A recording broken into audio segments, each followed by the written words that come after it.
المؤمن کالبنیان یشد بعضہ بعضا وشبک بین اصابعہ، رواہ البخاری۔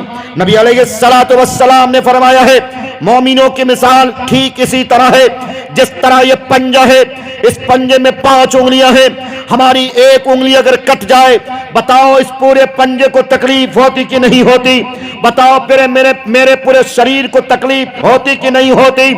آج روہنگیا مسلمان پریشان ہے، آج چچنیا کے مسلمان پریشان ہے، آج فلسطین کے غزہ کے پٹی کے مسلمان پریشان ہے، آج چین میں رہنے والے مسلمان پریشان ہے، ان کا نرسنگھار کیا جا رہا ہے، ہماری ماں بہنوں کے عزت و آبرو پہ ڈاکے ڈالے جا رہے۔ لیکن کیا ہمارے کرارا کے مسلمان، لیکن کیا ہمارے جوکی ہاٹ کے حلقے کے مسلمان اس درد و کرب کو اپنے درد و کرب سمجھ رہا ہے؟ کیا آج جوکی ہاٹ کا مسلمان، کیا آج کرہرا کا مسلمان کبھی فلسطین کے لیے آنسو بہاتا ہے؟ کیا ہماری بائیں بہنیں، کیا فاطمۃ الزہرا کی کنیزائیں، کیا حوا کی بیٹیاں کبھی اس ماں کے لیے، اس بہن کے لیے، اس بیٹی کے لیے آنسو بہاتی ہے جس بیٹی کی شادی ہوتی ہے صرف اور صرف شادی کے 1 سال 3 مہینے یا 4 مہینے ہوتے، ہاتھ کے مہندی کے رنگ بھی پھیکے نہیں پڑتے، اس کے سامنے اس کے شوہر کو اور اس کے ایک معصوم بچے جس کی عمر صرف اور صرف 2 سے 2.5 مہینے کی ہوتی ہے اس کو وہیں پر گولی سے بھون دیا جاتا ہے۔ اور لوگوں کہاں گئی تیری غیرت، کہاں گئی میری غیرت؟ پھر کیوں کہتے ہو کہ اللہ کی مدد نہیں آ رہی؟ پھر کیوں کہتے ہو اللہ کی نصرت نہیں آ رہی؟ اللہ کی مدد اور نصرت اس وقت تک نہیں آ سکتی ہے جب تک تم اور ہم توبہ نہیں کر لو گے، جب تک ہم اور تم یہ عزم کر کے نہیں آؤ گے۔ انشاءاللہ آج پکی سچی توبہ کرتے ہیں، اب کے بعد اللہ کو ناراض نہیں کریں گے، اب کے بعد اللہ کے غضب اور غصے کو دعوت نہیں دیں گے۔ اب کے بعد جس طرح سے یہ مسجد تعمیر کری گئی ہے، اس مسجد کی بام و در و دیوار سے نمازیوں کی خوشبو آنی چاہیے۔ لوگ اگر وعدہ کرتے ہو تو ہاتھ اٹھا کر بتاؤ الحمدللہ، بتاؤ لوگوں، یاد رکھو علامہ اقبال نے کہا تھا مسجد تو بنا دی شب بھر میں، ایما کی حرارت والوں نے، من اپنا پرانا پاپی تھا برسوں میں نمازی بن نہ سکا۔ اور لوگوں مسجدیں تعمیر کر دینے سے مسئلے کا حل نہیں ہے، بلکہ اس سر کو آپ مسجد میں جب تک جھکاؤ گے نہیں تب تک یہ مسجد تمہیں دعائیں نہیں دیں گی، تب تک اس وقت تک یہ مسجد کی اینٹیں، اس مسجد میں جو بھی چیزیں لگی ہیں ان ساری چیزوں کی طرف سے تم کو دعائیں نصیب نہیں ہو سکتی ہے۔ اور لوگوں اپڈیٹ بتا رہا ہوں، آج یہ حیرت ہوئی ہے، آج یہ جان کر آپ کو بھی حیرانی ہوگی، جس مسجد میں کل تک نماز ہوتی تھی، کون سی مسجد؟ ابھی آپ کے سامنے شاعر اسلام جناب سرفراز سنبل نے نعت پڑھی، میں آپ کو بتا رہا ہوں، میں نے اس بندے کو خود میں نے ان سے کہا تھا چلو ہم لوگ چل کر گیان واپی کی مسجد میں نماز پڑھتے ہیں۔ گیان واپی کی مسجد میں ہم لوگوں نے نماز پڑھی تھی، اور گیان واپی کے راستے ہو کر، یعنی جس راستے ہو کر گیان واپی مسجد واقع ہے، اس گیان واپی کے پاس میں ہی ایک بورڈ لگا ہوا تھا جس بورڈ میں یہ لکھا ہوا تھا گیان واپی مسجد۔